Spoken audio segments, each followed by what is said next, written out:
and we can go back there. We've got all the reaction on its way, but we're going to speak to Gianfranco Zola, who at half-time was very happy with Chelsea, and I'm sure very happy at that 90 minutes, particularly that second-half performance, Gianfranco.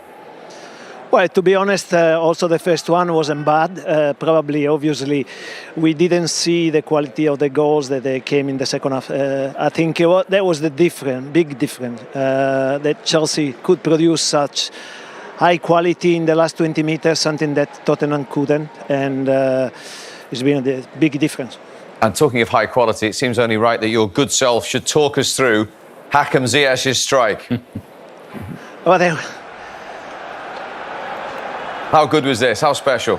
Well, I think also Callum Odoi did a fantastic run there. He made an unbelievable thing. But then this is unbelievable. I was actually just right behind him in the line, and the quality of the strike was amazing. You couldn't place even with your hands there. So unbelievable. It's a great goal. Azpilicueta obviously plays a large part in that, because he creates the space by going on the overlap, and then Sessegnon, I think it is, has to go to his left-hand side, which then opens it up, doesn't it, Gianfranco? No, absolutely. He opened it up, but he had a very quick mind to see the shot and place it. So it's a tremendous quality from him. Unbelievable. It's one of those goals that you pay for, to go to watch them. Absolutely. And as we touched upon at half-time, Gianfranco, you are in a correct position to talk about strikes of such quality. So let's go back, sorry, Glenn, to 2003, and you can remember this one. Similarity? Yeah, well, it was a free kick, so it was easier than this one. Let's put it this way. But how difficult is it to put it right in the top corner like you did then and Ziyech did today?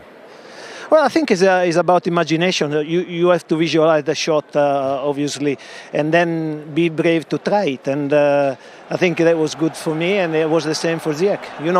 He saw straight away the shot that he wanted to take.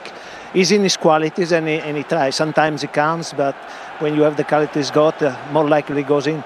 Glenn, come on, you scored a few of these as well. No, I think Gianfranco's hit it right the nail on the head. It's the visualisation for that split second that you actually send it just outside the post and it comes back round, because you've got that ability. You've got that ability to bring it out and bring it back again, and that's what Ziyech's done. That's what Gianfranco's just done in that free kick. So it is a very quick split second that you see it almost before you actually do it, and that's the top quality players have got that. Did you feel around the stadium once that had gone in, that was such a lift, it calmed everyone down, Gianfranco? No, absolutely. I mean, Chelsea was playing better, you could see that. And for me, it was just about being patient and waiting for the right strike. And it happened, and they got another goal, and deservedly. I mean, that has been the difference between the two teams. Two very strong teams, but one team was able to produce much more quality in the last 20 meters, something that Tottenham failed to do. Headed goal for the second one. You were interested in reacquainting Thiago Silva and Harry Kane. I would just like to know Gianfranco's opinion, because he said it was a free kick in the first half where Harry pushed Thiago. Just watch Thiago here. The shove there beforehand, just to create a bit of space. Any difference in that? Well, I don't know. Obviously, I might sound a little bit impartial, but I think this one was just blocking him a little bit. Maybe it could have been a foul, but very rarely, Alan, they give those fouls. Yeah. I think the problem there is that there's so many bodies there. There's so many bodies in that lineup, and the attackers going in, defenders trying to block people. Harry's one was a lot easier. There's one-on-one, and there you can just see the hand go on his back. Now, there's not much of a touch there, got to say, but I think Thiago Silva used his experience there and goes down very, very easily. For the record, I don't think either are a push. Just so you know, as we said at half-time, I would have been bitterly disappointed if that's been given. I agree with Glenn in terms of what he says of how the experience of Thiago Silva he goes down with that little touch there. But then on the other hand, he shoved himself that space to get that headed second goal. Gianfranco, overall, after 4 games without a win and losing the lead at Brighton in the week, how much did Chelsea need that today?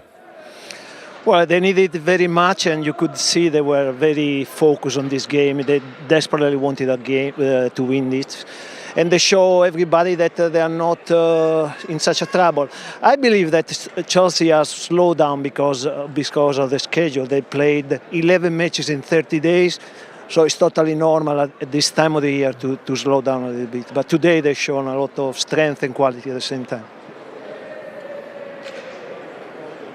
And yeah, I think it's interesting that they've changed their shape today. They changed their shape and they've still managed to win the game. You know, they've gone into a 4. They did it in the cup. Very rarely does Tuchel do that in the Premier League, and it just shows you their flexibility. It suited this game. It was a derby match. They've beaten Spurs twice in a short period of time, and I think Tuchel's looked at it and thought, you know, we're not playing at our very best yet. Let's make it a tougher 4 to get through. Normally at home against Tottenham or against any team at home, they're a bit more free-flowing, and Spurs certainly came to stifle a little bit. That's why first half the quality wasn't there today from either team. We know Chelsea can play better. We certainly know Spurs can play better, and the gap was there for everyone to see between Chelsea and Spurs. I just thought it was a different Chelsea today to the one that we saw in midweek. Different attitude, yes, a different system, but it was a much better Chelsea performance today. I know, Glenn, it wasn't as going as well as it could have in that first half, but I still felt they were the better team. They were looking the more dangerous, certainly, the chances they created. And once in that second half, they got that first goal. They sort of killed the game and were much, much better. All the things we analysed before the game about Tottenham at Leicester, playing quickly, winning the ball and breaking quickly, that's where we thought Spurs might actually catch Chelsea out. They hardly did it at all. They never had the opportunity. They didn't have the mentality and the confidence to play that sort of way and play quickly and get in behind. And they're off their target today, Tottenham, without a doubt. Okay. Goals then in the first half at Stamford Bridge between Chelsea and Spurs, although Glenn was out of his seat at one stage as Harry Kane put it in the back of the net, only to see it not given. Yes, I thought it was, when I first saw it, I thought it was a goal, no problem. But you just see Harry Kane put his arm out. Now, I think Thiago Silva, with his experience, turns that into a big foul in the referee's eye. The fact that Harry's put his hand in there, I think it's very harsh. But I can understand why the referee has given it. There's the one. And he's just given him a push. Now, without that touch on his back, does Silva clear the ball? That's the question for me. And I think that's what the referee's made his decision. It looks like he's pushed him away, so he can't get back to the line of the ball. And that's where Harry's taken the advantage. I thought it was a goal at the time. Now I've looked at it again. You give the referee a chance. You give the referee a chance to make that decision, which is a tight one, if you put your hand on someone's back in that position. Centre forward's view, please. If Alan Shearer's goal had been scratched off for that, I think we know what Alan's going to say. Absolutely devastated if that goal was taken away from me. Thiago Silva has been very, very cute, very clever. He's made the referee's mind up, I think, in terms of, yes, Harry's touched him. Is it enough for him to go down over? The way he did? I don't think so, but I think Thiago Silva has used all of his experience, and he's got lots of it. He's used all of his experience there to get a foul. I think it's very harsh. Yeah, I think a young defender doesn't go down there, probably. But looking at it from the other angle that we've just seen, there is a definite push there. And from that angle, it's not so much.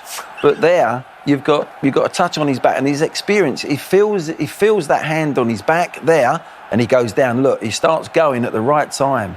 And for me, listen, it's a soft one, but I understand why a referee would give that.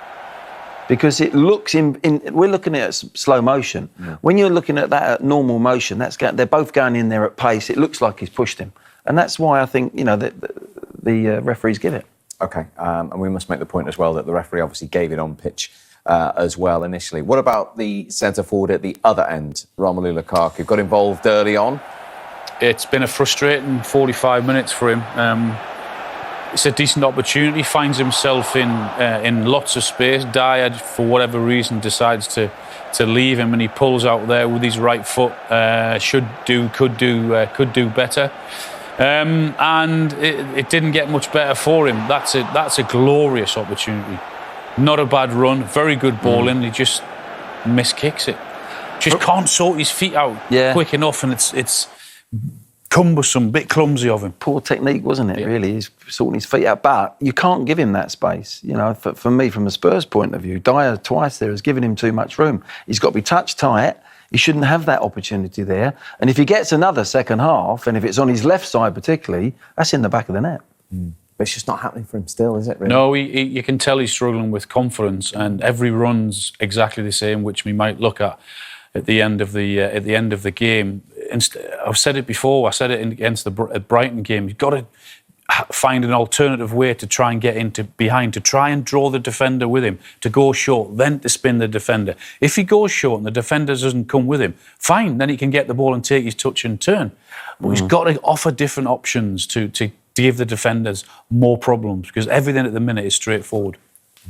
OK, let's get a quick view from Stamford Bridge. Gianfranco Zola is there for us today. Good to see you, Gianfranco. What have you made of that first 45 minutes? Good to see you too, guys. Well, it's been a good game. I think Chelsea was the best team. They created more chances. They had more control of the game, more control of the ball. Probably they've been lacking a little bit of quality in the final part in the shots, but they were certainly better than Tottenham. Although Tottenham is dangerous, you can see that in counter a few times they pose a threat. So it's going to be close until the end, I believe. And Tottenham had the ball in the back of the net. I'm taking it you think it was a clear foul by Harry Kane on Thiago Silva? Yeah, I believe so. I think it was. My friends are over here. I think it was a push, and he had to be disallowed. Not a big one, but there was a push. OK. We're going to speak to you a lot after the game, but just quickly, Gianfranco, do you remember a free kick against Glenn Hoddle's Tottenham in this fixture at Stamford Bridge? I do remember something like that. It was a very pleasant memory for me. I don't know if it was for Glenn, but for me it was definitely a good one. It wasn't a good one for me, I can assure you. He's erased it.